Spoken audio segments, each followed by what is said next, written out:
Get 'em. Welcome, folks. Y'all come on in and make yourself at home. This here, well, this is the Rolling Thunder Podcast, your home for all things Rolling Thunder.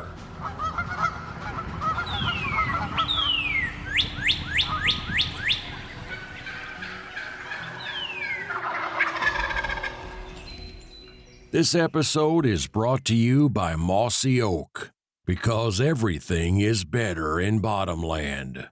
Kent Cartridge, quality matters, performance counts. Shen Gear, waterfowl gear that is built better. And Get ready, Benelli USA, dominate the skies. Get ready, outdoor enthusiast. The Ducks Unlimited Expo, presented by Purina Pro Plan, is landing in Memphis August 1st through 3rd at the Renaissance Convention Center. Experience the ultimate celebration of hunting, conservation, and the outdoor lifestyle. Connect with vendors from across the country, showcasing the latest gear, apparel, and hunting accessories. Learn from experts and connect with people just like you. August 1st through 3rd, 2025 at the Renaissance Convention Center. See you in Memphis for DUX. Bottomland is Mossy Oak's original camo pattern created by Toxie Hayes over 3 decades ago. This pattern preserves the original design while applying advanced technology for increased effectiveness. The same field-proven components and colors, the same dirt and bark elements, the same ability to blend into dark environments and obscure a hunter's outline from every angle. Mossy Oak, Bottomland. From the breeding grounds through the migration routes to the southern wintering areas, Ducks Unlimited has been conserving waterfowl habitat for 86 years. DU volunteers and supporters have helped conserve over 15 million acres, but the work isn't done yet. To play your part in the next 15 million acres, visit www.ducks.org and join our volunteer team, or find an event near you. Ducks Unlimited, the world leader in wetlands and waterfowl conservation. Well, welcome to another episode of the Rolling Thunder Podcast. My name is Spence, and I am your host. Today's episode should be pretty neat. We're going to talk about my grandfather. On July the 4th, my family lost its patriarch. Berl Bartley Gary Jr. went to be with Jesus at the age of 93 and a half. And I told someone Saturday at the funeral he was 93 and a half, and I was criticized for the half. I was told that at 93 you don't measure halves. But that last half was a hard-fought half, and he deserves to be 93 Absolutely. and a half. In his lifetime, he was known as Berl B, Berl, Dad, Daddy, Mr. Gary, Pop, Uncle Berl, and Mr. Hollywood. I am the oldest of Berl Gary's 10 grandchildren, and my daughter, Maddie, our CEO, is the oldest of his 18 great-grandchildren. Some of you will remember that Pop was on this podcast in the summer of 2023. We did a really slick episode on the history of Jackson Point Hunting Club, and if you didn't listen to that episode's predecessor with Dudley Phelps, you should go back and listen to both of them. Jackson Point was largely responsible for the birth of commercially sold turkey calls as we know them today. Diaphragm, latex, mouth yelpers. It was also the place that I learned so much about how to hunt and fish, and heavily responsible for both who I am and who Rolling Thunder is today. Well, this past weekend, we buried Pop at Memorial Park in Memphis, Tennessee, and we celebrated his life. And on this episode, we're going to talk about his life, his family, and some of his accomplishments in business. Berl Gary's life is worth documenting, it is worth celebrating, and it is worth sharing. My grandfather was an impressive man. He was the quintessential Southern gentleman, a very successful, self-made businessman, the epitome of a loyal friend, and an exemplary family man. So with that said, I would like to introduce today's guests, his 4 children who are here in the shop with us this morning. So, from oldest to youngest, go ahead and introduce yourselves. Hello, my name is Vicki Gary Halford. I was born in 1955 and I'm 70 years old. I am Bartley Sanford Gary. Go by Bart. I was born in 1956, and I am 68 years old. I'm Leslie Elaine Gary. I was born in 1961, the same year that Dad received his master's degree at University of Memphis. Oh, Memphis State. Yeah, that's right. Yeah. And I'm the only one in the family that doesn't have a family name. And my mother offered many times to change my middle name to Irene, but it would be too much trouble. Yeah. And I'm 64. I'm Michael Howard Gary. I go by Mike, and I was born in 1965, and I am 60 years old. I did not know your middle name was Howard. Yeah. That's a family name. Mm-hmm. Yeah. All right. One more formality before we dive into conversation. I'm going to read Pop's obituary. Berl Bartley Gary Jr. was born in Memphis on February 25th, 1932, to Berl and Carrie Ella Gary. He had one sister, Jane Gary Keltner. Pop went home to be with his Lord and Savior on July the 4th, 2025. He was 93 and a half. Fuss at Dad for forgetting that half. He was educated at Humes High School and then Memphis State College, where he earned his master's degree in business. Berl married his high school sweetheart, Marilyn Sanford. She was the love of his life. They were married for 65 years. Marilyn went to heaven in 2019, and he longed for the day when he would be with her again. Together, they raised 4 children, Vicky, Bart, Leslie, and Mike, and were blessed with 10 grandchildren and 18 great-grandchildren. Berl was a leader. As an Eagle Scout, he spent his summers as a scout leader at Camp Kayakima on the Spring River in Hardy, Arkansas. He loved to tell stories of his adventures and how he corresponded with Marilyn using cryptic messages so that other campers could not understand their love letters. He also relished time at the Gary farm in Jackson, Tennessee with his grandparents. He had fond memories of family reunions in Jackson and at the Tennessee River. Berl graduated from college at the top of his class and was named Mr. Memphis State. He served as the president of his fraternity, Kappa Alpha, and was enrolled in ROTC. After graduation, he served in the Air Force. Berl was a lifelong Tiger fan. He holds the all-time record for consecutive football and basketball season tickets held. Berl served as president of the National Alumni Association and led the University of Memphis fundraising effort in one of its most successful campaigns. Berl passed up a promising career with IBM for a life in Memphis. Raising their children without disruption of frequent moves was a high priority for Marilyn and him. After returning from the Air Force, he worked at Hollywood Furniture and Hardware Company and eventually purchased the business from Marilyn's father, Roy Sanford. He worked incredibly hard to make the business successful, along with Bart and Leslie. The business served the Hollywood community for 99 years. Berl served as the president of the Tennessee Furniture Association and board chairman for the Memphis Consumer Credit Bureau. Berl loved the outdoors and created many memories hunting and fishing with family and friends at Pickwick Lake and Jackson Point Hunting Club. Berl was dedicated to serving the Lord throughout his life. As a member of Springdale Methodist Church and Raleigh Methodist Church, he was a frequent speaker with Lay Witness Mission, which encouraged others in their faith journey. While at Broadmoor Baptist Church, he was a deacon and a Sunday school teacher. For many years, Berl served as a group leader for Bible Study Fellowship. During their senior years, he and Marilyn joined Independent Presbyterian Church, where they were well loved and cared for. He talked openly about his faith and lived out the truth of the gospel in his everyday life. 1 Corinthians 10:31 was his favorite verse, which says, "Whatever you do, do all to the glory of God. God was glorified in a life well lived." Amen. Amen is right. Amen. What an impressive human. And I don't know how you transition from this into conversation, but what do you say? Dad didn't just join. He led. He may join on the front end, but before it was all over with, he was leading. He'd be leading. Yeah. And not in any type of pompous way, but always as a servant leader. that's the way he raised us. Yeah. You know? That's a great one-sentence summary. That is.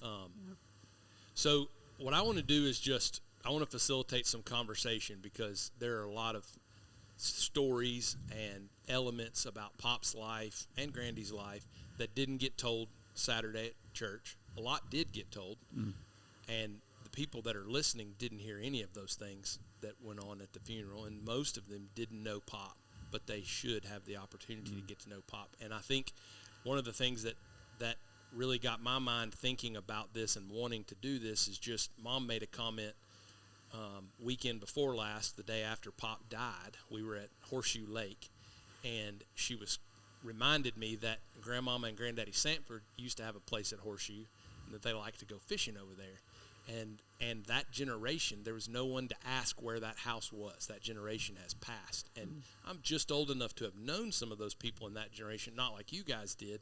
But when I think about my kids, and I think about my, hopefully one day, grandkids, there's a lot of information about their life that has affected who we are today, made it possible for us to be who we are today. Absolutely.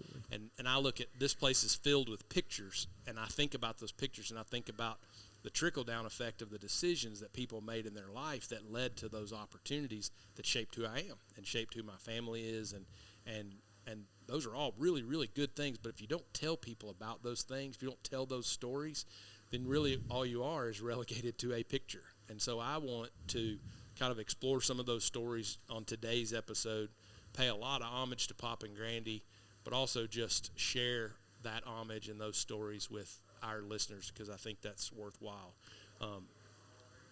Spence, one thing that, excuse me for jumping in there, Oh, but great. one thing that Dad did, and it was handed down generation to generation in our family, all the way back to as far back as I can remember, which was, Mom and Papa Gary, was where our family came from outside Jackson. But we also were fortunate that we didn't just have it on the Gary side, we had it on the Sanford side. And what it was is Dad had learned from his parents that you got to be intentional about what you're talking about. It doesn't just happen. So many people raise their families and they don't know hardly who their grandparents are sometimes, a lot of times. But beyond that, really don't know. And so it's made me more intentional about preserving that, whether it be the farm at Jackson, the place that we have at Pickwick where memories are created. I got great memories still at Horseshoe Lake. Jackson Point's another example. And if you were around Pop at any of those places, he didn't do that just for Pop, just for Grandy and Pop. He did it being intentional about preserving, the memories that are there. That, how can you not have those special memories? And we found this, I was reminded of this when we were pulling pictures out and all that, because they were so intentional. Grandy was always so intentional about when they take a trip, there'd be a photo catalog, and it would be labeled, and it would be when it was and where we went and who was in the picture. And when I was doing that, I was thinking Mom was so intentional, and Dad was the same, because they were a team, was so intentional about being sure that those things, those memories, those whatever, wherever it was, but particularly, Pickwick was an investment. All the places were investments, even the farm up there. The farm could have been divided 100 different ways and sold, but Pop, when it came down to it, he wanted to make sure it stayed in the family, and so that he intentionally preserved part of our legacy, and that's one thing that I've really tried to do with my kids, but I learned it from him. Yeah. That kind of came home to me last night. Our youngest child is 35, and we were talking about family things, and there were so many things that I thought he knew about different family members and the history, and he didn't. And it really struck me that I had not taken the time with him, the youngest, because everybody else was already grown up. So if you're listening to this, it's never too late to be intentional to talk to your children about the past and about family. Yeah, that's a really good point. And I had, back to your point about the selflessness of it, I had not thought about that until Will said that. Not that I didn't know that, but I hadn't really thought about it as clear as Will said it when he stood up there and said that. And I got to thinking back about so many of the pictures that I have from Jackson Point. And Pop's not in very many of those pictures. Right. One of the few that I have that Pop is in is when I'm about 4 or 5, and the story he told about Fantastic, and the brim fishing. But all the rest of the pictures is either me and Will, or me and Mike, or me and somebody, or Will and somebody. And it was because, quite honestly, most of the time Pop was at the house fixing the underpinning on the trailer, or making sure the air conditioner worked, Or fixing hot chocolate. or for fixing. y'all. Yeah, I mean, he was always taking care of whatever needed to be taken care of so that everybody else could enjoy themselves. He wanted you to go fishing, and if you didn't go fishing, it annoyed the snot out of him, because he was like, he wanted you to go have fun. Servant heart. Yeah. And he wasn't just that way with the family. He was leader of so many different organizations, and he was the same way, whether it was the Consumer Credit Board, whether it was a Home Furnishing Association, wherever it was, he had a servant heart. And he led, but it was a servant's heart that led. Yeah. All right, so with all that being said, let's kind of like chronologically break down Pop's life. So somebody kind of tell me about Pop's early childhood, his parents, and include Grandy in there. Who wants to dive in? The earliest that as far as where he grew up, and my memories are, would have been when Granny and Granddaddy Gary, his parents, for me, Eva Street, 797 Eva Street, which was right off of Jackson Avenue, is where we spent a lot of time as kids, spending the night over at Granny and Granddaddy's with all the cousins and everything, and then of course, he went to Humes High School. I don't know how far back you want to go. So Eva Street, Granddaddy Gary. Did he grow up at the farm? Yes. So he moved to Memphis. That's right. He worked for Firestone. Okay. For a bunch of years. Got his gold watch from Firestone. That's right. Yeah, so maybe that meant 50. Give 50's golden, isn't it? And in those years, the North Memphis community had a lot of manufacturing. That's right. The old Firestone plant is still there, and there's I can't even remember, I don't know. Those things have all been gone Southern in my lifetime. Cotton Oil. There you go. And I mean, you can go right on Lane Central, Lane Bowler. I mean, you can go right on. A lot of them were there then. There was a lot of meat packing in North Memphis. Hernando Packing House, Feinberg Packing was over there, and it was a family-owned business, and so much there. And coincidentally, Hollywood Furniture and Hardware was right over there. But they all went to Springdale Methodist Church, not just Granny and Granddaddy and Pop, but also the Sanfords went there to Springdale United Methodist Church. So that's where Pop and Grandy met. That's where they met. Growing up in church together. Yeah. And I was going to say that my granddaddy, which was Pop's father, was very involved in the community. He was a servant at the church, but he also was a big leader in Boy Scouts. Yep. And he was a scout leader, I think, of Daddy's troop. And he was always taking boys to Camp Kaikima. And so we heard lots of stories about that. And he loved to tell jokes, and he could hardly tell a joke without laughing in the middle of it before he got to the end. And then my dad was a lot like that too. My grandmother was a really sweet lady. She had a lot of health issues, so we remember her as a sweet lady, but we remember her being very sickly, and she died in her 70s. So we did have sweet times with them, especially through church, because they lived walking distance to Springdale Methodist Church. Do you want me to throw an Elvis story in there real quick? Yeah, sure. I was wondering about that. So they lived at 797 Eva, which is, like I said, is right off of Jackson Avenue. Well, everybody, if you're from Memphis, you knew everybody had an Elvis story, especially back in that day. And there was a young man that lived next to Granny and Granddaddy Gary, which was next door to Dad, where Dad grew up, and the family's name was Pepper, Pepper. The young man's name was Gary Pepper, and he was a cripple. I don't know whether he had muscular dystrophy or what, but he was crippled, severely crippled. And one night, were any of y'all ever there when the limousine pulled up and it was Yes. Elvis? Elvis would come visit. Yes, Gary but Pepper. he was also the fan. Yeah, that's right. Charge of Elvis's fan President club. of Elvis's fan Yeah. club. Yeah, But he was crippled, yeah. and Elvis would come visit him in the middle of the night. Wow. And I don't really remember. I can remember maybe a limo being over there, and we'd peek out the window and see Elvis over Yeah, there. that's kind of what I remember. That's not a Berl story, but it's still it's a Gary story. And Elvis went to Humes or to Central? He went to Humes because He was a couple in of the years behind Pop? Yes, he was in the same class as my Aunt Jane, Okay, Pop's little sister. Pop's little sister. Okay. Elvis used to sit behind Aunt Jane, and the story is that he'd dip her hair in the inkwell. Wow, I've never heard that I story. don't know if it's true, but it's what they told anyway. So when Pop was a little boy, his father, Berl Bartley Sr., had grown up at the farm in Jackson in Madison County, and he told lots of stories about going back to the farm.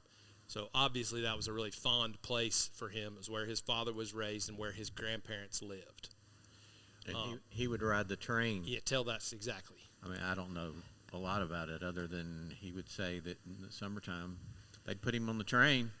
He'd ride the train all the way, and he would get off up there about 2 or 3 miles from Bemis. the farm At Bemis. and then walk to the farm. Yeah, This is a side note, but one of the things I thought about over the weekend about Pop that I'm sad is so different in this generation is my enduring memories of Pop are of driving to the farm or of driving to Jackson Point, and Pop would tell stories the whole time.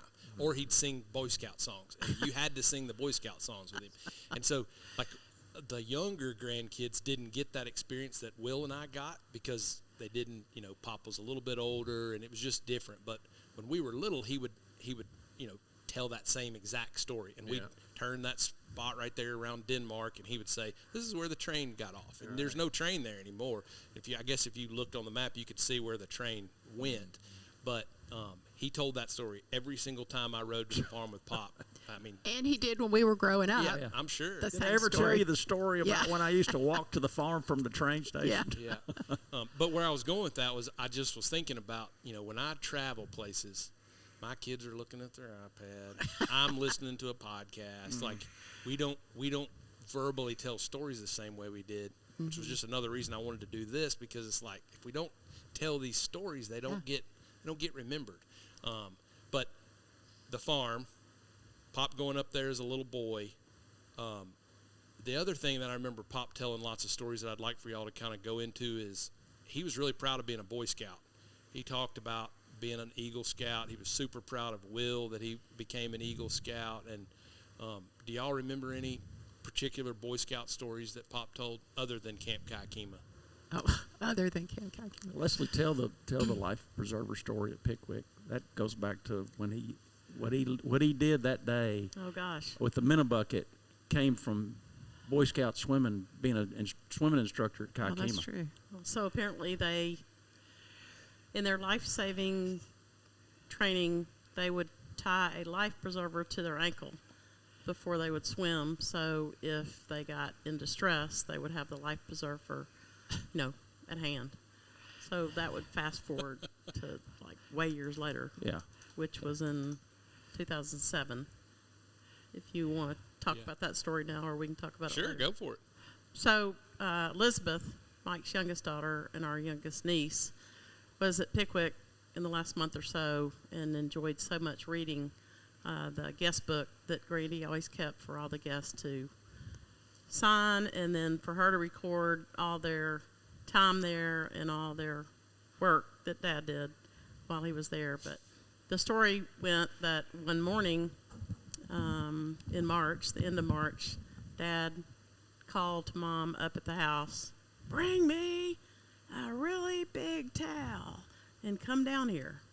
And Mom said, unwillingly, in quotations, I went down there and took the large towel. Berl had realized that the minnow bucket had broken loose from the dock and was going to swim across the channel and retrieve the minnow bucket. This is in 2007? This is in 2007. So when I was in Mexico the 1st of June and Elizabeth sent this, I Googled what the water temperature was because Mom already wrote in the guest book that the air temperature was 57. So I Googled what the water temperature would have been, and it would have been around 50. So Pop's 50 75. degrees. He had just Am I doing that? And then I looked up. math right? Then I looked up and saw that Dad had just turned 75 the end of February. So he was so determined that he was going to go retrieve that minnow bucket that he tied a life preserver to his ankle, jumped in the cold water. Tennessee River, by the Yeah, way. yeah. I mean, this is Yellow Creek off the Tennessee River. Yeah. Swam all the way across to retrieve the minnow bucket. And Mom's comment was, "Did you think to check and see if all the minnows were in the minnow bucket?" And then her other comment was, "Berl, how much would a new minnow bucket cost?" That you sell at your business. Yeah. So that was pretty much the dynamics of Mom and Dad. Dad was so determined to retrieve the minnow bucket, and Mom had such a great wit that she kind of had to make sure that he counted the minnows to make sure none were missing. But I do know that the minnow bucket either belonged to Granddaddy Sanford or Granddaddy Gary, and the rope that was tying it to the dock was probably so old that that's why it rotted and came loose from there. And then I thought about myself, and if I was determined to go retrieve the minnow bucket, nobody would have discouraged me from doing it either. Yeah. So I realized, Well, that kind of stuff, though, was true when I was little. The cricket box that we had was 100-year-old. Wooden, fished out of solid wood. Yeah, with screen. But the deal where that comes from the Boy Scouts is he was one of the life-saving swimming merit badge instructors at Kaikima on the when he was a counselor over there, and taught no telling how many people, young men, scouts, that what you did when you were going to have to swim for a distance, you didn't put the life jacket on because it was hard to swim with the life jacket. They taught them to tie the life jacket strap around their ankle. Then they could swim, but they had buoyancy. And so that's where that came from, to know how to swim across the Tennessee River Channel to retrieve probably a $2 minnow bucket and back. While his wife is watching and probably, with a towel. And probably all before 7 a.m. in the morning. Oh, yeah. Probably, yeah. Because he would have gotten up at 5. Yeah. Go ahead. And a lot of that, keeping all the old stuff, comes from Dad always reiterated that his parents going through the Depression and him growing up in those years, everybody kept everything. You didn't throw things away and get something new. And that never changed in his entire life. He lived as if they were still in the Depression, and you got to save every penny, and that's something that generations now don't understand. He did say a million times, we didn't have anything. He would say that. We didn't have anything. They talked about throwing newspapers for their Boy Scout, the cost to go to camp and all that. But he would say, I didn't know I needed anything, You're right. He would say that. Yeah. Well, and way before they lived on Eva Street, they lived in South Memphis. And Dad's parents really didn't have much. And Granddaddy Gary actually walked to Firestone to work. From South Memphis? Because they didn't have a car. And they lived down off of, what was the name of the street? They lived right down off of Jackson Avenue. Breedlove? No. Breedlove. Yeah, Breedlove. Thank you. Yeah. And, And so if you're talking about when Mom and Dad got together, he didn't have a car, and he would laugh because they would have to ride the bus to go places. To go to the movie or a date or whatever. Yeah, but then he did say, I dated a little older woman that could afford to have a car. So that was a little bit convenient. That's so impressive. I don't know a single family in my life that only has one car. I know. Do you? No. Granny and Granddaddy didn't even have a car. Wow. Well, at some point they did. Of course they did. But back then they didn't. When you're talking about Dad's right. early beginnings, right. Way before he was in junior high, and they did live on Eva Street, and and then they had one car, yes. Well, most kids now, when they turn 16, they're expected they get a car. They get a car, and they didn't know any different back then. back to that intentional word. Mm-hmm.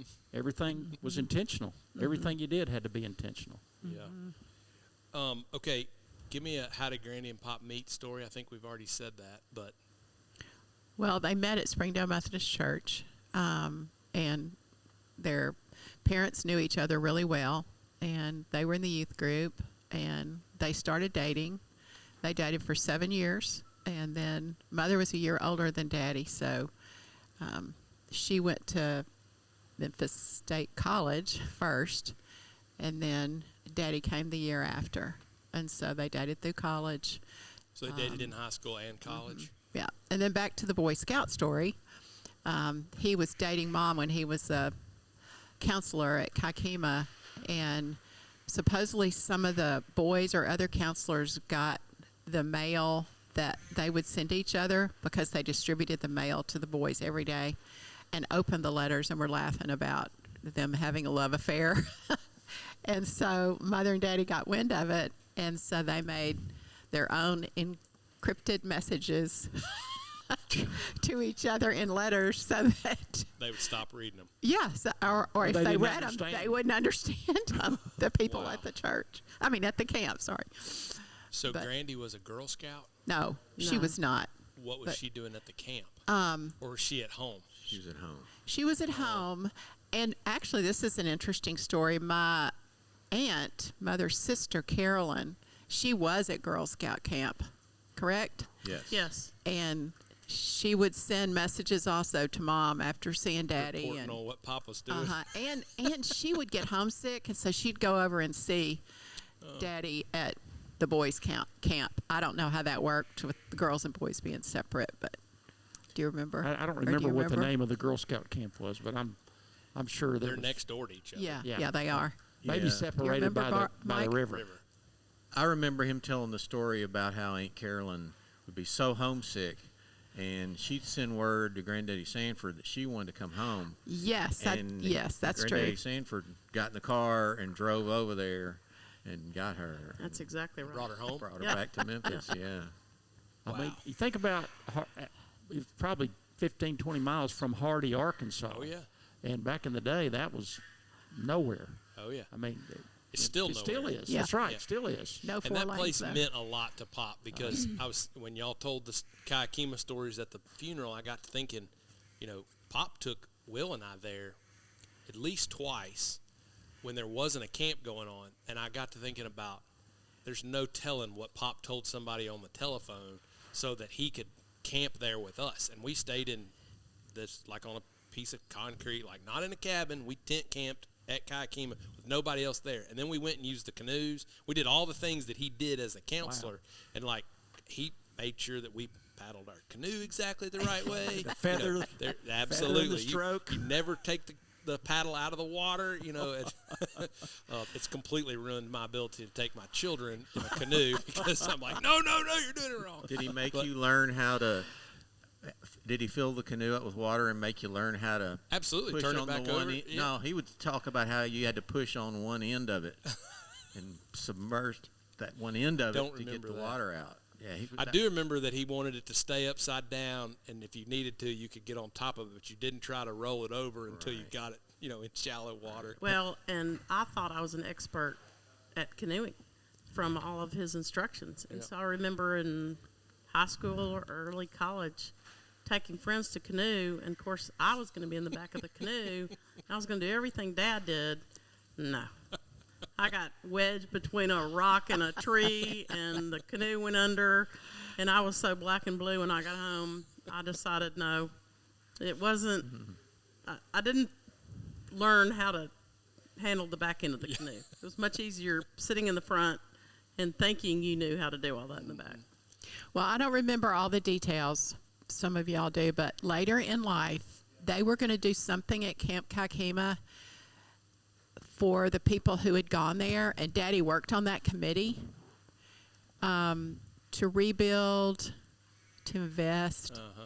There was something that There was something like that, because I have a friend whose brothers were a lot older that was a camper, and in Boy Scouts with my dad, and he was also a part of it. They made It was a mess hall or a pavilion or something. and Daddy was in charge of leading that effort because whatever was there was falling in, and they didn't have it, and he wanted to be sure the new Boy Scouts had that facility. So interesting. Yeah. When did Pop and Grandy get married in their life? They got married August 6th, 1954. Daddy was in the Air Force, and they were, I don't remember right now the next. So they were out of college? They were out of college, yes. Dad was in the ROTC, Air Force ROTC at University or Memphis State, and then that led into being in the Air Force. And Mom, being a year older, she taught school for a year till Daddy graduated. And then they got married, and they lived in Smyrna, Tennessee, where Daddy was stationed. And then I was born the next June after that. And a funny part of the story is my mother didn't want me to have Smyrna on my birth certificate. So she came back to Memphis and stayed with her parents till I was born. She wanted to so say that it say Memphis. That's special. And my daddy It is special. and my daddy went back and forth. Wow. Smyrna is outside of Nashville. That's right. South of Nashville, I believe. So is that Rutherford County, I think? Maybe. I think that's right. Yeah. Yeah. That's It's impressive. kind of a funny story. But it shows a lot of the loyalty to where you're from and your Right. roots and all those things that became a theme throughout both of their lives. You know, that mattered to her, that detail. It did. I've never heard that story. I That's never really- knew. I haven't either. I never knew that he spent time in Denver with his training in the Air Force until we were recovering some of his military records so that we could do a military deal at the cemetery last week. And I looked on there, and he was actually I said, I didn't ever know he went to Denver with the Air Force, but it was to do training out there. So that would have been before 54, before they married. Yeah, yeah. So he enlisted in the Air Force. He served 2 years? 5 years. 5 years. Active duty? Active. Yeah. I didn't realize it was that long. 5 years, and then after that he was reserve. And you were born during that time? I was, I think his active was 52 to 57. yeah, And she was born in 57. 55. 55, I mean. I was born in 56. I got them backwards. Yeah. So the first 2 years of your life, Pop was active duty Air Force? I didn't know that. Because we lived in Smyrna. You lived the first 2 years of your life in Smyrna? Smyrna. I never knew that. I knew that, but I didn't know that she had Memphis on her birth certificate. Yeah. Yeah. Yeah, I was Is there told an that Air earlier. Force base there? Yes. Is that what he was? I'm is not that sure why- it's still there. Yeah, I don't know if it's still there. But it was then. I have no memory of any of that. I've just been Right. told that by my mother. But probably Grandmother Sanford, Grandmama Sanford, wanted Mom to have better medical attention also, which would have been Oh, yeah. so much better in Could have Memphis been. than it would have Yeah. been in Smyrna. Yeah. Because Nashville was not what it was.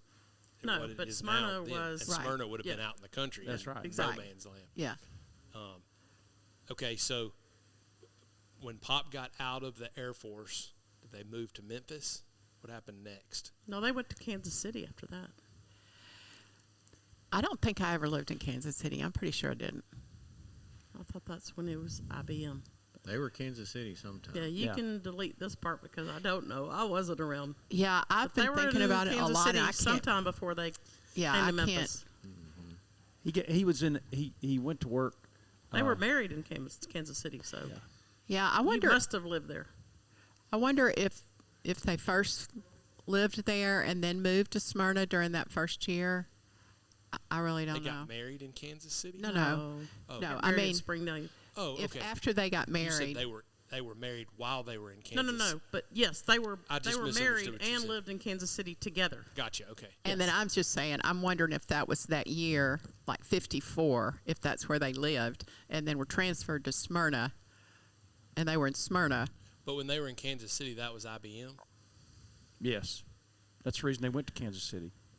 That was my understanding Yeah. too. He went to IBM. Went to work initially with IBM, and You're going to have to delete a lot of that. No, this is okay. And IBM back in the day, and still is. I mean, back in that day, IBM was all that.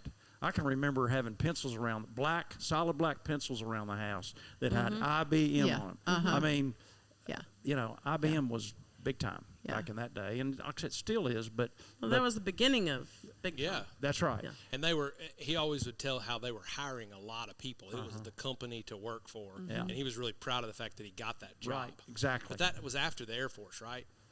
It wasn't before the Air Force. It might have been when he was in the reserves. Yeah.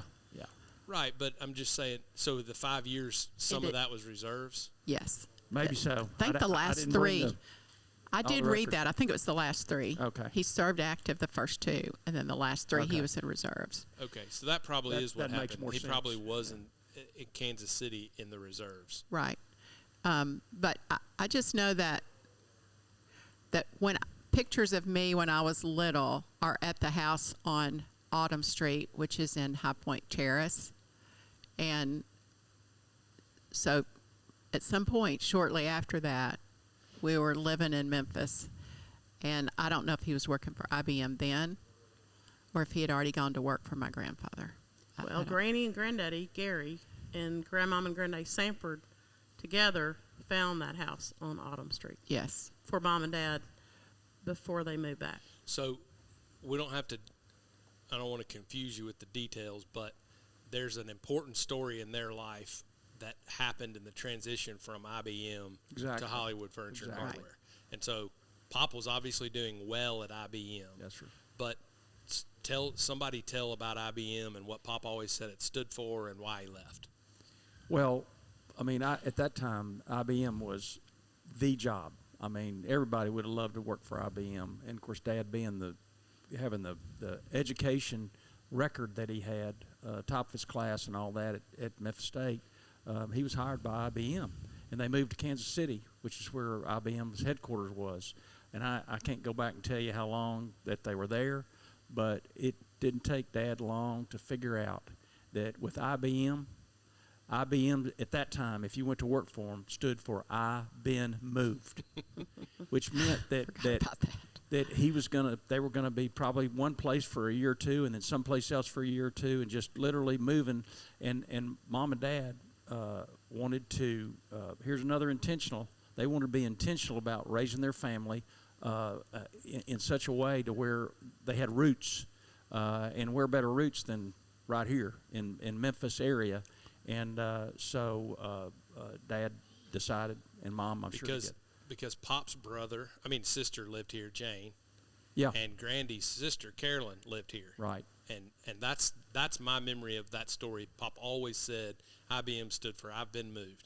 Somewhere right along the way, he figured out that if you were going to make it up the ladder, That's right. you were going to move all over the place, That's and that right. just wasn't the life that he wanted to That's live. right. And I'm sure that had a lot to do with Grandy. I'm sure Oh, she yeah. felt that way Yeah. too. Yeah. But go ahead. And they, I believe when they made that decision, he had been offered a really good promotion with IBM. So it was a hard decision Yeah. to know what to do. Y'all are Also- impressed with that, aren't you? This is Yeah. Also, mid-podcast coffee swap there. what about me? Oh, Grammy wants a cup. That's okay. And the puppy. I want the puppy. Also, it's real important that even the short time he worked for IBM, he made a couple of really good couple friends, he and Mom did, and they stayed in touch with him for years. And he was Like- very intentional Do you about remember that. their names? I don't. I was thinking about it a while ago. But I do remember, and y'all may know who this is, but somebody that he started at IBM with at some point was the president, That's who or the I'm talking CEO, or about. the chairman Yep, of the board. that's who I'm talking about. And I remember several times he told me in the car multiple times, I was more talented than that guy. oh, And he probably was. He probably was. He was. I mean, he didn't mean that as arrogant as that comes across when you're repeating that story, but I remember Pop being really proud of the fact that he could have done what that guy did. Yeah. Yeah. And he could have. I Yeah.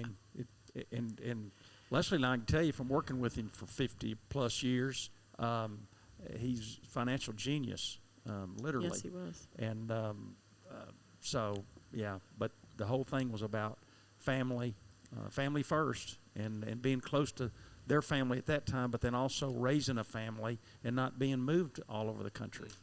So they left that job and moved to Autumn.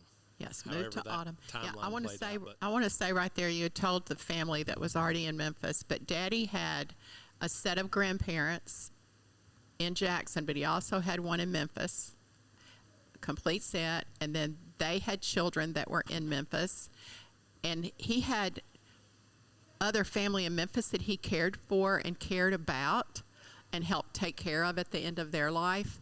So the roots went a little bit deeper More than just his just first cousins. right. Yeah. And then my mom did too. So as a couple, they were always caring for someone elderly. That in the reminds family. me, you told me the other day, when you were born, how many great-grandparents did you have alive? 12 of your 16? Yes. So I did a little chart, and because the math is hard, but Yeah, it is. you have 4 grandparents, so you have 8 grandparents, and then you have 16 great-grandparents. Yes. And I think that what you told me was that when you were born, 12 of your 16 great-grandparents were alive. Yes. That's right. And one of those 16 we never knew anyway. Right. I mean, What- Mama and- Sanford. yeah. Mama Sanford Because had she already was passed. had already Had passed. already or- passed. Yeah. And my mom had family in Henderson, Tennessee, which is not very far from Jackson. And she had a lot of family there where her dad had been raised. And so we made it a point to visit them from time to time as well. Yeah. Okay, so everybody moves back here. They lived at Autumn Street. Do any of y'all remember what they paid for that house on Autumn? I was told it was $18,000. Seems like Does that sound right? About Yep. right. I remember Pop saying that those houses sell for 300 plus now. Oh yeah. That's yeah. just crazy. Yeah. How long did y'all live on Autumn Street? I would say 6 years, but I don't know exactly because I'm not sure if I was in the Kansas City move. I know that sounds crazy, but we lived there till I was 10.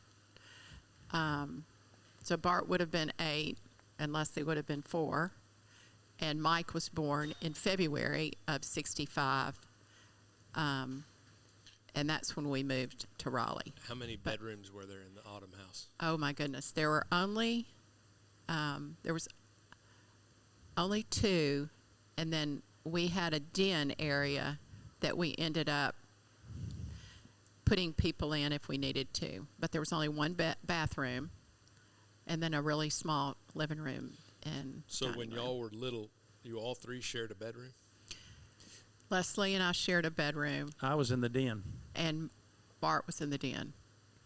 But we have so many great memories there, and our backyard was really fun. It was kind of rectangular and long, and there were lots of kids on the street. And Mom and Dad were intentional about being neighbors. We knew all of our neighbors, and That's so interesting because that community is still that way. it is. Like it's the place. If Yeah. you're going to live inside the interstate loop Yeah. and raise kids, you Yeah. want to live in High Point Terrace. And Well- that has perpetuated itself for. But the big reason that we moved from there because they loved the neighborhood Right. was because interstate was coming through and took at least half the backyard. Backyard. That yard, backyard of that house now backs up to the interstate. Sam Cooper, Sam Cooper. Yeah, Sam Cooper. which was going to be I-40. That's right. It Yeah. was going to go all the way through, straight through, and and they lost the fight to the zoo Yeah. or whatever That's right, happened that's right, there, that's right. Overton Park. yeah. But it was very safe, and sidewalks, and you didn't worry about your children getting hurt or, getting lost. It was great. Do you have any idea why Pop and Grandy decided to move to Raleigh? Raleigh was the blowing and going place at that time. But it was also in the country, and I think Daddy wanted us to have a little bit of property, to have a life where we could learn about gardening and, freedom to roam and that kind of thing. And I think we all remember these days when they decided that they were either going to buy or build a house. And Sunday afternoon for probably 6 months, literally, every Sunday afternoon, we all got in the station wagon and drove all over Memphis looking at homes or looking at property. And I even remember that, and I must have been 2, because it was miserable. I mean, It was, even as old as I was. it was miserable because we looked at Germantown, We looked all the property at Laurelwood. In fact, the house that Mom and Dad patterned their house after was a house that they loved in Laurelwood. Really? So we could have lived anywhere. Mom and Dad could have built anywhere, but Raleigh was the place to be. And the history of Raleigh, you know, they had the old Raleigh Springs Hotel that was right there at James and Jackson that people would come from everywhere to go to, like they do Hot Springs for the mineral baths. And then also so many of the houses that were around Lake Windermere were summer homes to people that lived in Central Gardens, Really? where I live now. I've never heard and that. I downtown, don't remember that. yes. And, yeah, and they would go to Raleigh. That was their summer home instead of having to drive to Pickwick, Yeah. because that wasn't possible back then, you know. So it was the up-and-coming greatest place to be, and it was the greatest place to grow up. But it was a small town feel. There was a variety store, which I loved, you know, gas station, What is a variety store? like a general store a little bit. They kind of had everything. They had, Where was it? it was at Austin P and Jackson, and that was a 2-lane. Close to like where X Line's Pizza is? Yes, that's exactly where it was, on that side of Yeah. the street. What Because else? there was about nothing else there. There was wasn't nothing anything else else. there. No. Yeah. And Austin P Highway was 2-lane for as far as you wanted to go. Well, it wasn't even Austin P Highway then. It was Still just, called Jackson it Avenue was or just Highway Jackson 14. and then Highway 14. Yeah. Yeah, Highway 14. And the closest place to get anything to eat that was prepared was the Highboy over on Jackson Avenue near Macon. Yes. Yeah, yeah. Okay. And then we ended up getting a shopping center, so you could get something to eat at Crest Dollar Store. Yeah, they had a Our soda chamber. fountain. Where was the Chambers. first shopping center? You continue on down 14, and it was on Going the north. left at On Jones. Jones and- Road and 14. Where is Jones Road? Is that before Powers? Yes, yes. So yeah, Where it's, the library was. you know where the library was? Well, it was is in yeah, Raleigh. It was built later. Now it's where U-Haul is. Yeah, exactly. Oh yeah, U-Haul. Yeah. Yeah, so the library was on Coleman Street, right? Right. No. No, it was on Powers. It was on The library Powers. was down the street from Granny and Grandday's house on Powers. Has it moved? The library The now. library we went to when I was a kid is on Powers? No, now it was then. Now it's Oh. across the highway in that new community center. And you're saying it was on the east side of Highway 14? No, No, west. it's on the west. Sorry. But it was on Powers Street, which On would have been Powers behind Street. where like the Kmart That's right. Right. is and Basically behind where the ball fields were. And That's they right. moved it a little further west Yeah. up Right. to what street is that Coleman Elementary is on? Raleigh Millington Road. It was Raleigh Millington at that point in time. Okay. Yeah, and that used to be a 2-lane. But the first shopping center was where the Kmart shopping center is, but it was much smaller, and it was still a 2-lane. So that's where Poncho's was, or El Chico. El Chico. Chico. El Chico. So that And the post that, office was there. that And the shopping bank. center before they built the Kmart there, that was the first shopping that center. was the first shopping center. Oh, we thought we'd died and gone to heaven, Yeah, you know, because we had a Kroger. Yeah. yeah. Oh. We also had up there by the variety store across the street, we had DeShezzo's Big Star. That was the grocery store. And It was across the highway. it was across, yes, the highway, but it faced Stage Road. That's right. Yep. Okay. I'd forgotten that. And before we got that one, we used to have to drive out Jackson near Plow to the Woolcombe apartment store. Yes, that's what Mike called it, Wilco's apartment store. That's exactly Is right. that what it was called, or that was just the name? It was you gave called Woolcombe Department Store. But it was like a Kmart a Had or everything. Walmart. Yeah. They had everything. Yeah. And okay, so what year did y'all move? Y'all built that house, or Pop built that house? Daddy built that house. He subcontracted everything. He built it himself. He built it himself. He acted as the contractor. Yes, That's he right. acted as the contractor, and a lot of the wood in there, he would cut, put up, stain, and I remember many nights him not even getting home till midnight or 1 o'clock. I didn't know that till the next morning, but That's the night, most Pop thing ever. I didn't yeah, know that. night after night after night. I think he stained every bit of wood He in did. that house. He did. And my grandfather, his father, was a great wallpaper, and he wallpapered all the wallpaper. In the Worked at whole Firestone, house. but he was an expert and wallpaper he hanger. would go over there at night. And a really good carpenter. Yeah. Oh, yeah. Yeah. Yeah, he was. Yeah. Well, and after Well, Granddaddy Gary was wallpapering, and a guy that was doing the finish on the floors told Granddaddy, hey, you better make sure you do that perfect because the guy that owns this house is going to make you tear it all down and redo it if you don't. And Granddaddy turned around on the ladder and said, the guy you're talking about is my son. And I taught him to do everything perfect. So don't worry, I'll make sure the wallpaper's perfect. That's You great. better make sure the floor guy was telling Granddaddy Gary Yeah, that. you better make sure the stain on Yes. the floor is perfect since Yes. you've had to redo it. Yeah. Wow. And I think about my mother being, pregnant that whole time they were building the house, and Mike weighed 9'9". I remember Mother was really big, but she was going right along with everything Daddy wanted to do. So, yeah. I wonder how far it was from there to the store then. Well, I think that was probably part of the decision-making process. It really too. was. The proximity 'cause it was close. Of course, there was no interstate, Right. Then, and you had to either go in Jackson or down, across stage to James Road. Hollywood, James Road. James Road, it would turn to James and then go to Hollywood. One of the two ways, and because there wasn't. How did Pop like to go to the store? Probably down James And to take a left on Hollywood. Hollywood? Yeah. Yeah. I need to throw in a story about Daddy in college because it kind of affects now too, and things he learned to make his own photographs. He had a photography room in the attic, Dark room. a dark room at Granny and Granddaddy's house On on Eva. Eva Street. And he would go up there, and every year he would make our Christmas cards himself, print them. And I remember, Come on. Yes, sir. I remember as the oldest, I was always helping take care of everybody and helping Mom. And I remember asking so many times, Daddy, can I please go with you tonight? Because he would go after work to go work in the darkroom to make the Christmas card. And so there were a few times he let me go up there with him, but I couldn't touch anything. I just had to watch, and it was real dark up there, but he would put all the slides or whatever Chemicals. it was They had the With the chemicals. in the chemical bath, Yeah. and then he would pull it out, and it was so interesting to watch, and there a card would appear Where was the dark room? upstairs in Granny and Granddad's attic. At Eva Street. Eva Street. Eva. It was a pull-down attic. Yeah.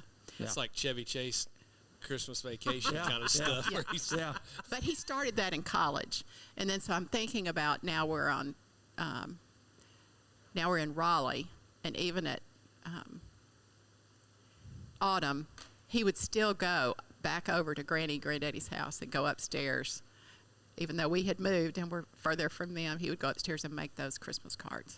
Walgreens wasn't doing Christmas No. cards. Right. No. They might have been. If they were, they probably wouldn't have done it like Berl Gary wanted it. And so, literally, of course, they were black and white. And they were of us, family. They were never just a scene. So we would always have to pose Oh, somewhere yeah, we do the pictures and for dress the up. picture. And That's then he, great. Then For he the did Christmas card. Then he did the dark room at our house. He Remember? did? Upstairs. It was back in that corner where the air conditioning unit Okay. is. So top See, of the I was- stairs to the right, So you get, like in the attic.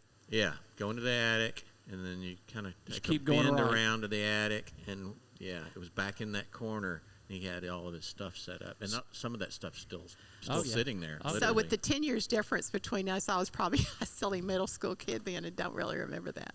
So so y'all moved in to Woodwind, 1965, okay, and when was Mike born? February, and we moved in, June. I think. that's right, we moved the week before my birthday. That's right. Yep. And the original house was how many bedrooms? 3. 2 upstairs and the No. one. No, Mom and Dad's room. There wasn't any upstairs Mike and finished. Bart's room, and mine and Vicky's room. So the original house didn't have the upstairs finished. No. So the hallway, which room was Pop and Grandy's? The very end on the right. And the one straight ahead was Bart and Mike's room. Bunk The, bed. the first one on the left. If you're walking down on the first one on the left was mine and Leslie's. Okay. Keep going. And then at the end, it's split into 2 rooms. That's correct. Yes, And so when they did their addition, they separated that wall. to make a big after room. I moved out, After he moved out, to make a big room because that for was them. my room. There really wasn't So an I addition. They do- just remodeled it, knocked that wall out, and made Yeah. that a big Yeah. Big bed, made those Okay, 2 bedrooms one. I remember when that happened because I remember Mike's room there when I was really little. He had a Right. big Trans Am thing on the wall. I recall. And before that was where your dad, Chuck, would have played guitar with Bart when they were friends, way before he recognized Vicky. So y'all moved into the house. There was the upstairs was not finished, but obviously Pop was thinking about the upstairs. Oh, yes. It was still Because- it was roughed in already. Yeah, it was just framed. Just roughed Framed. in. The frame, the studs were there. But y'all were little. You were 10, 10. Mm-hmm. and you would have been 9. And Yeah, that's about 6. right. Mhm. What's your No, you, no, Yeah. I would have been 4. 4. I was 4. 4. Okay. There's 5 years between Bart and I, And Okay. then newborn. and 4 years between Mike and I. And so at what point who moved upstairs? Bart and I did, but it wasn't It was until a long time. Yeah, It was a long time after that. Daddy always kept talking about it. was when we were going to go into high school. Right. I think I was a senior or maybe sophomore, junior. I was on up there because Daddy kept always regretting he hadn't made it sooner. He wanted me to have it before I left home. We even decorated my room and, well, the bathroom actually, in Raleigh Egypt colors. Raleigh Egypt when we built the house, Raleigh Egypt wasn't there. Right. We were zoned to go to Bartlett Right. High School, and when we ended up going to Raleigh Egypt, they were red, You white, were the and first black. class, right? Right. Yeah, Yes. and I was in the second. But they decorated it up there. The bathroom is to this day is red, white, and black. That's Raleigh Egypt's colors. Yeah. Yeah. Huh. So you think you were a senior in high school when you moved upstairs? I think maybe sophomore, junior, but it was really late in high school. But I ended up living at home even when I was at University of Memphis until I was a senior when I moved out. So you guys both moved upstairs. We moved upstairs. Each And- had a room. Is there one bathroom upstairs? One bathroom between the 2 rooms. And y'all shared that bathroom. So then Mike's room was downstairs right next to Pop and Grandy, and your room was what Across is the now hall. the guest room. Yeah. Yeah. But Across for so many years of our childhood, Granddaddy Gary would come over after supper, and Granddaddy Gary and Dad would work on the upstairs. Upstairs, true. that's right. And you would go to bed hearing hammering and Sawing. and yes, while the 2 of them finished the upstairs. Do you have any idea what shift Granddaddy Gary worked at Firestone? He just worked the regular day Yeah, shift. I don't ever remember him working at night. No. But he didn't work like 4 to 7 or something like I don't think so. I a couldn't weird tell you. shift. I didn't know. But it was after. don't I mean, think he wasn't retired at that point. He was No. still working. Oh, And yeah. coming Oh, over yeah. there and Yeah, help Pop. yeah. He was very healthy and active his whole life, Yeah. just like Daddy was. So so you went to Memphis State and lived at home. I you did. never lived at. Until my senior year, I moved into the dorm. I was very Really? much a homebody But you lived in the dorm at Memphis State your senior year. because I was really active and president of some organizations, and it was just easier for me to just stay there rather than have to drive home late at night. And Mother and Daddy were worried about my safety driving home at night late, so they were all for it. But I was a real homebody, so I loved living at home. You were an Alpha Gam. Grandy was an Alpha Gam. Yes. And so was Aunt Carolyn. No, Aunt Carolyn was an 80 pie. But you were an Alpha Leslie Gam was, as well. yes. Okay. Yeah. And then so you moved out your senior year of college. When did you move out of the house? Before my senior year. Oh, I didn't you- live in the dorm. I think I moved in a fraternity house. Yeah. But I couldn't tell you which. Well, I don't know which year. it took either. me longer than 4 years. I'll put it that way. So that's the reason it gets real foggy. you had a victory lap or two. That's right. Okay. That's right. But yeah, I moved in the fraternity house. I was a KA, and then of course, we actually, Dad was involved in the fraternity housing association because we were on Fraternity Row over on Minders, and right there where everybody else was, and we needed the university was going to expand and take all that land, and Dad was involved in fraternity housing, and. Was there ever a discussion about either of you being in a different Greek organization? No, but there was the discussion that we want you to go be with the group that you feel most comfortable with. What do you mean by different Greek organization? I mean, Pop was pretty proud of being a KA. I was a KA. And What Mom I'm was saying proud is of being an Alpha Gam. What I'm saying is when you rushed, like, Oh, there wasn't ever any question. That's my point. Yeah, no, it wasn't. It was like, For us, it wasn't, but mom didn't put pressure on me about it at all. But I had grown up knowing a lot of mom's Right. friends that were Alpha Gams, and mom and those friends were real involved in the alumni group. So it was natural for me to be leaning toward that.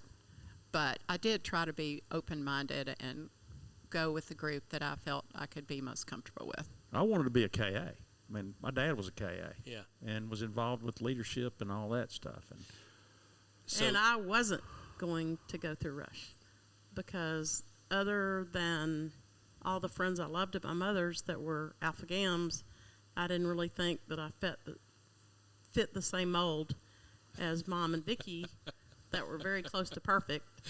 And until I got out of high school in '79, and during that summer, I decided I would go through Rush and did have an open mind, but there was no other place for me because those girls were the best. They still are the best.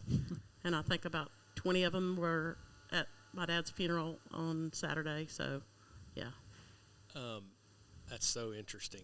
And so when you guys moved out of the house, did y'all ever move upstairs? Yes, I did. Oh, you did? I did. I lived in the room that was Bart's room. Yeah, after Vicky and Bart were gone, I moved upstairs. So the room in the hallway became the guest room at that point? Yes. And then, Mike, you stayed in the room right next to Granny, or across the hall. Yeah, and before I went to college, I actually had a scholarship at Samford University, and I was going out of town to college until Granddaddy Samford died. And I realized, hey, if I go away, I may miss out on a huge part of what's the most important. And so I felt like I made a deal with Mom and Dad. If I stay in Memphis and if I go to Memphis State, I want to live in the dorm all 4 years. I don't want to live at home. And that was a great deal for Mom and Dad because I'm sure they were relieved not to have to worry about out-of-state stuff. And, yeah, it was wonderful. So I cried every time I left home to move to the dorm, and then I cried every time I left the dorm at Christmas and at the end of the year when I'd have to come back in the summer. So every year I cried whether I moved to the dorm or Both left directions. home. Yes. So. And then, Mike, did you live at home during college? Whole time. You went to Memphis State Yeah. as well? Yeah.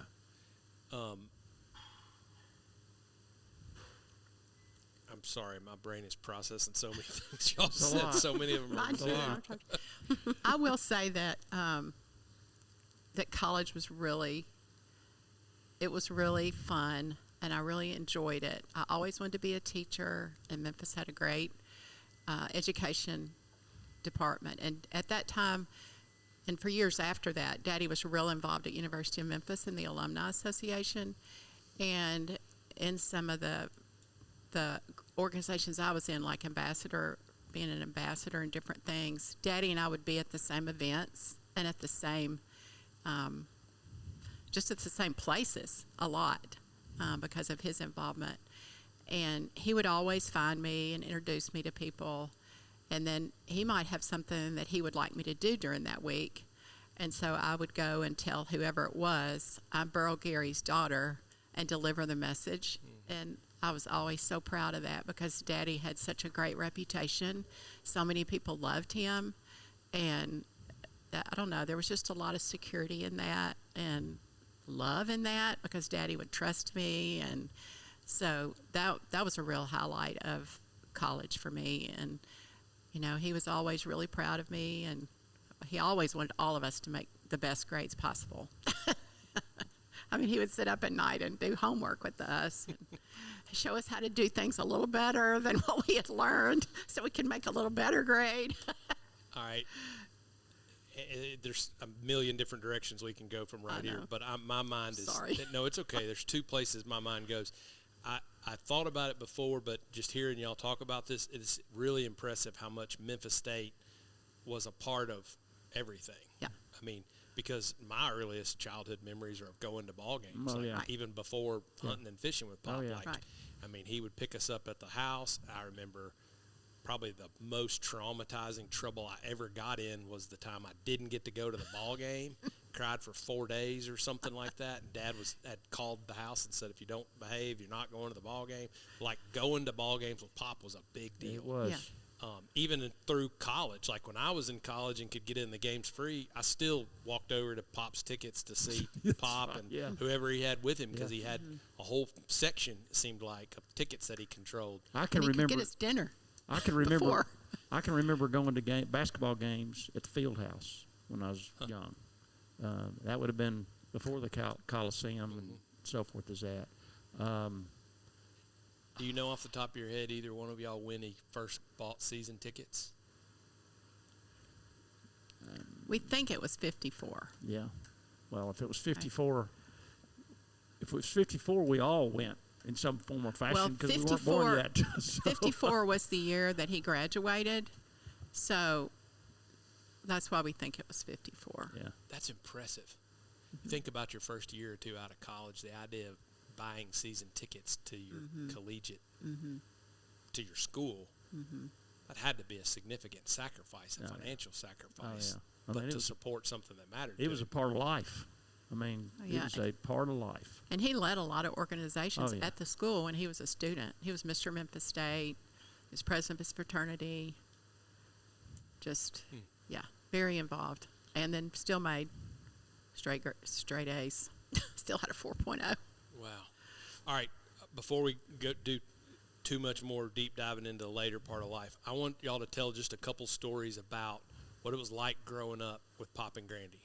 Y'all did tons of adventures and things that, tell some of those stories. Camping, road trips, like, There's so many. Yeah.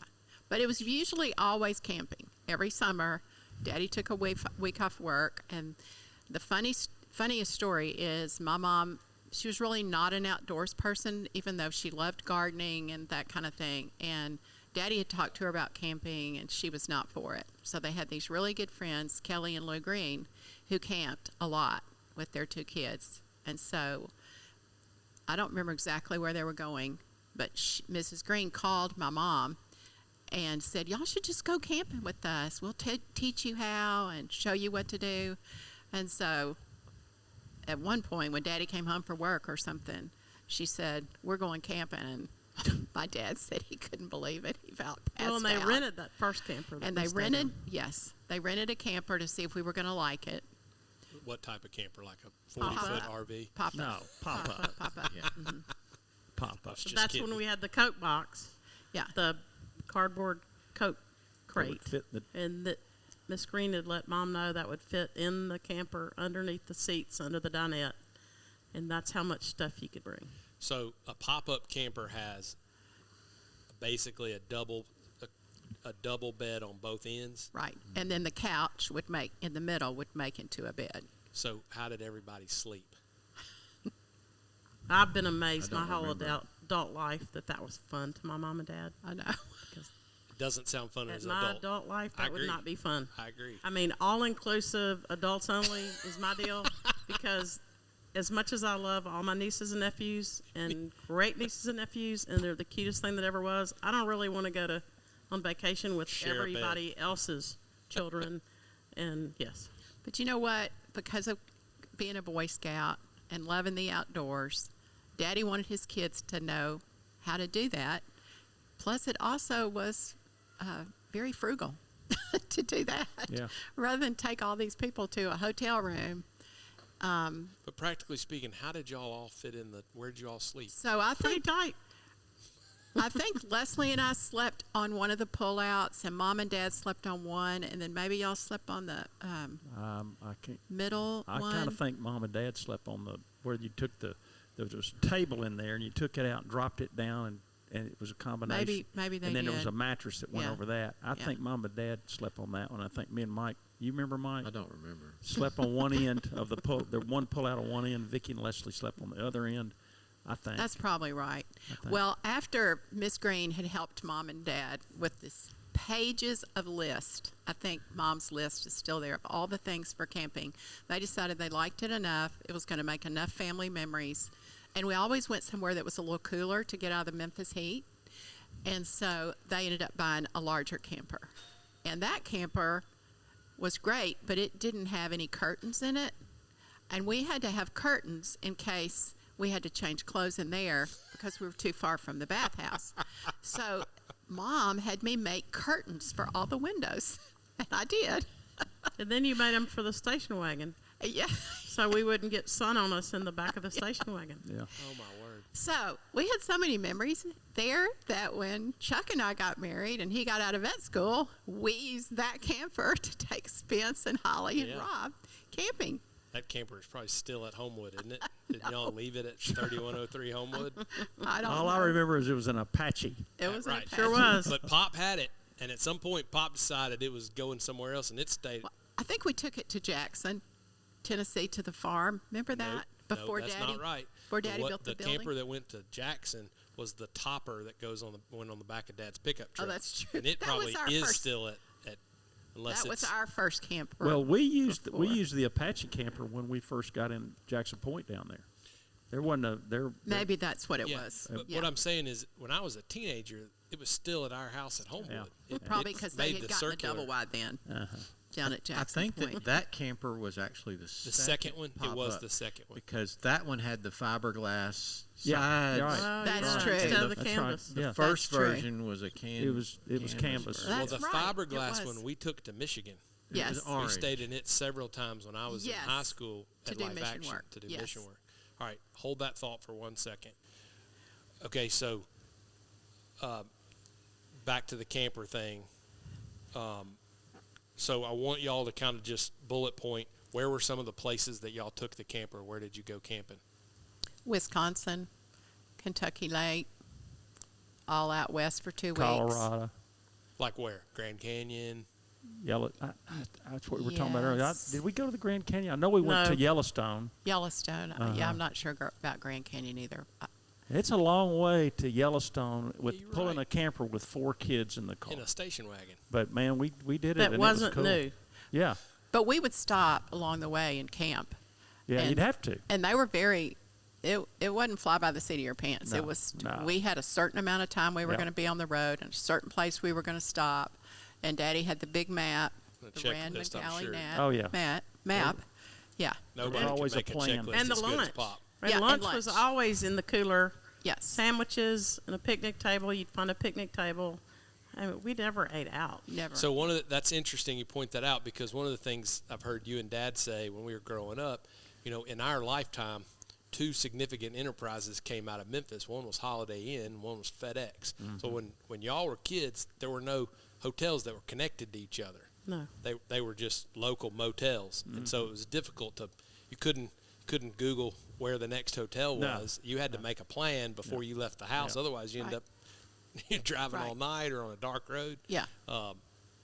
So, and I actually, it's funny you say that about sandwiches and all that. That's the way Pop went to the hunting club when I was a kid. Like we didn't go to a fast food place. Sometimes I remember he would let us get a soft drink at a fast food place, but we were eating a sandwich that Grandy had made for us on the way to the hunting club. But back in that day, there weren't fast food Sure. places. And there was Stuckey's, but yeah. That was the truck stop. Yeah. Was Stuckey's. Y'all went to Florida. Went to Oh, yeah. Florida, went to Yeah. Disney World and other parts of Florida. Oh, but we went to every historic place. I mean, we went to Gettysburg. We went to Yeah. Washington D.C. In fact, when the Greens lived in New Jersey, we went to New Jersey and stayed with them. And the 4 of them and the 6 of us drove to New York City in Mr. Green's Buick and opened the trunk. So y'all drug the camper to New Jersey. No, we stayed with them that Oh. We time. stayed with stayed them with that them. trip. But Yeah. we drove to New York City in the Buick, 10 of us, and on With kids Fifth on our Avenue, Mom and Lou Green got out the picnic lunch, and we have laughed the rest of our lives about the Tennessee hillbillies that Made a showed up in picnic. New York City and had a the picnic on on the the side of the sidewalk. street. Yes. Yeah. Wow. But to circle back to the beginning, such intentionality. Every time I hear those stories, I think I have more resources at 43 years old than Pop had at 43 years old, and I've not done a fraction of these things with my children. I feel like such a terrible parent. Well, now we just decide, well, let's go here this weekend, or let's do this. We got a vacation is coming up. And you just decide and go. And back then, I mean, it would all be mapped out. Pop was a detail guy, and so everything, and Grandy would be working with, and she'd be planning the meals. And like I said, there were 6 of us, so it wasn't like you just all of a sudden decide, we're going to pack up and go to Philadelphia. We went to Philadelphia while we were up there. Yeah, and saw I do all the remember. stuff. Yeah, everything was historical and an education. Right. And you had to wake up and look out the window, because if not, you're missing. That's right. Seeing the country. Yeah. And I do remember several summers saying, "Can we not just be like the other families and just go to Florida and sit on the beach? That would be wasting your whole vacation." Yeah. We All had the to- stuff in Philadelphia and New York, historical stuff. Yeah. Washington D.C. Yeah. We took us places that Mattered. That's right. Yeah, everything mattered. Yeah. We didn't just waste a week on the beach. That was trivial. And Daddy was always home for dinner every night. Even if he had to go work at the house or make photo cards, he was always home for dinner with us. And then he was always going to take the week in the summer to be intentional to go on vacation and, quote, relax with us. But at the campsite, we all had jobs to do. Mm-hmm. We all had things that, we had to see or something. It was very educational, just like they talked about. Yeah. Well, and dinners where we all sat down and had dinner together, and nobody could get up until everyone was finished eating. Oh, Lord. So therefore, we had to share our days with each other. But it says a lot, because look how long we all stayed at home. Yeah. I mean, we all loved each other, and we loved Mother and Daddy and what they were doing for us. And Daddy, every night, he would tell us some kind of devotional at dinner. So that made dinner even longer, but it's fond memories and part of our spiritual development. I remember Granddaddy Gary built a custom storage box that was the last thing that would go in the door. Yeah. So when everything was closed down and you were getting ready to close that last door, there was a big wooden box that held, It held a lot of the Was cooking that stuff. the box that y'all took? Yes. Because it had a drop down. Yes. It opened and had a drop down table that you put the Coleman stove on. Yep. Wow, That's I'd it. forgotten about that. Yeah, and now our daughter and her husband camp with their 5 children, and they have it. We gave them the box. Oh, cool. And they That were all, went in the camper? It Yeah. fit. It fit You know, right It was the inside last the door, thing. and there was nothing else. I had would totally go in forgotten there. that. I was remember the that same. story being told, and I remember as a kid that box would get set on the end of a picnic table, and then the Yeah. thing had chains, and you dropped it down and put the stove on it. But I didn't realize that it fit in the camper. And there were I didn't make there were that connection. compartments for other things in there. But if it was salt and pepper, it had to be in a ball jar so that it wouldn't get clogged up. Moisture. Yeah, moisture in it. Yeah. It's so interesting. Yeah. All right, we've gone a long time, and we're going. Unless do y'all want to take a break? I just want to talk about the store a little bit. We hadn't Yeah, gone there yet, For sure. but we can totally take a break if anybody needs. Can to. I say one other thing Yeah. about growing up? So this all took place at Homewood. I mean at Woodwind. Woodwind. Thank you. Homewood's where I lived. Woodwind. And I guess maybe because I was the oldest, I remember it more. But especially on Sunday morning, there was hardly a Sunday morning that I didn't get up. And my daddy was in the living room working on a Sunday school lesson. Yeah. Yep. And Well, and there wasn't any question, were we going to church? Right. We knew we were going Yeah. to church. Yeah. We knew it the Sunday before. We knew we were going the next Sunday. Yeah. Or whatever. when we were in the Methodist church, there was an organization called Lay Witness Mission, and they would use lay leaders to go into churches to encourage people to either know Jesus as their personal Savior or to grow in their faith. And Daddy was one of the leaders of that, and he would go to different churches and speak. And at the end of all of his talks, he always had people sing softly and tenderly, "Jesus is calling." And I remember that used to just really tug at my heart every time Daddy would preach and then sing that song. And even today, I guess that's just the Lord, but that was always so special. And I was so thankful for my daddy's faith and the faith that he taught us to have. Intentional. Intentional again. Something that didn't get said Saturday that needs to get said is Pop was an orator.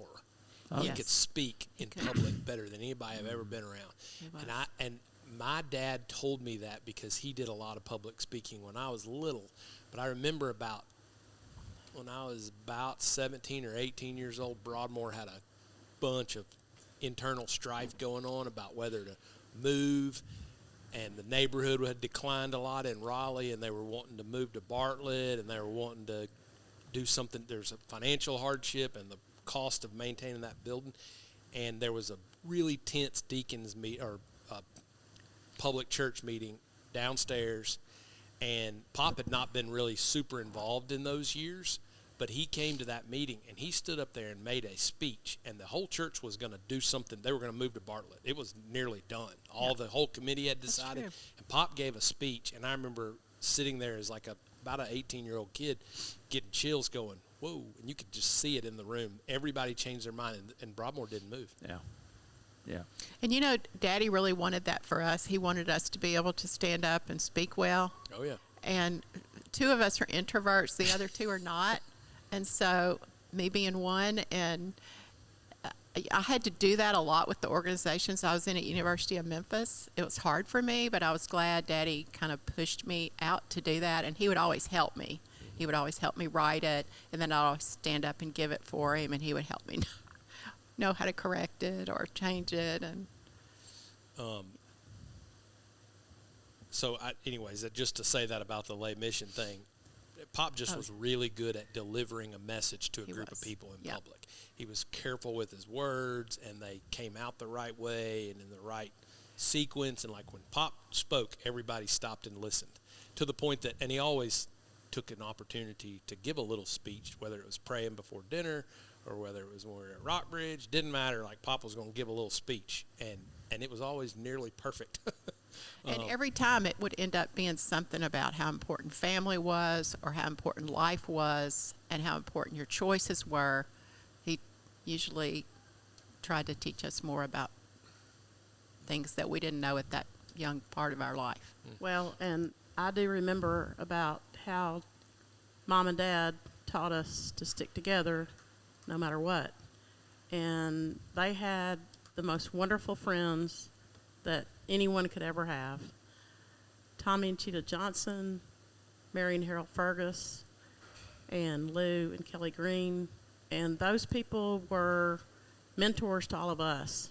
And they were people that we looked up to and learned about their marriages and how to be good friends and how to always be there for each other. But Dad would always tell us that one day, if you get in dire straits, nobody will be there for you except your family. Mm-hmm. And I always thought, Dad, you and Mom got friends that be there. But I think he was trying to instill in us the value of sticking together. And, you know, it's just been so wonderful to have learned how to be a good friend and how to be loyal because of the friendships that Mom and Dad had. Yeah, when I was a little kid, I couldn't have told you who was family and who was not, because Yes. those people were always around. Right. Yeah. Those people were at their annual New Year's Yes. Day party. Well, and as Cheetah said in later years, everyone that was your mother's friend thought they were your mother's very best friend. Mm-hmm. That's And true. I think the same was about Dad. I think all the friends Dad had probably considered themselves as Dad's best friend. And that's just the extent that they went to take care of their friendships. And they treated us that way. Yes. Every single one of us, if we stood up there Saturday at the microphone, would have said, I was Pop's favorite grandchild. Yeah, Yeah. exactly. That's right. Because he would say things Yeah. like that. And Yeah. he would, one thing I was really convicted that Leah said, he would go over and over. You'd roll your eyes because he would just tell you how proud he was of you. Yeah. And that audio that you played, Mike, really drove that home, because I just thought about how many times he said that to me. And to be honest, I thought about how few times I've said that to my own children. But he said it over and over and over, to the point where you were just kind of, you rolled your eyes, but he really felt that way. Okay, I want to transition and talk about the store for just a minute. So you know, in the timeline of all this, at some point Pop and Grandy made a decision to move back to Memphis, and he went to work for his father-in-law, Roy. Y'all want to kind of break some of that history down? Well, and he had worked at the store for Granddaddy and Grandmama. I mean, Grandmama and Granddaddy were partners. I mean, she went to business school and learned how to do all the books, and so. Let me pause real quick. You need to go. I got work Okay. problems that are waiting on me. Oh, that man. I need to. I put them off now for 3 or 4 hours. So. That's okay. And I'm supposed to spend time with Mary Lynn and the kids No this problem. afternoon. So. Nope. Yeah, it's okay. Is there something you want to say, though, that he can put in somewhere I think so. No. about the store or anything? Did you ever work there? Oh, he was the computer genius Did the behind it all. computer. Oh, We that's We right. probably wouldn't have had a But- computer No. system Yeah, if it hadn't been for Mike. yeah. I know Pop had an email until the very, very end. Yeah. That was definitely Mike's pushing. Yeah. Join the team that is making a real difference. Ducks Unlimited is powered by people like you. With your help, we can continue to raise funds that drive wetlands conservation across the continent. Whether you are out selling event tickets, securing donations, or finding that next sponsor, we have a role for everyone. Sign up today to join your local DU chapter at ducks.org/volunteer or attend your local DU event. Ducks Unlimited, conservation for a continent.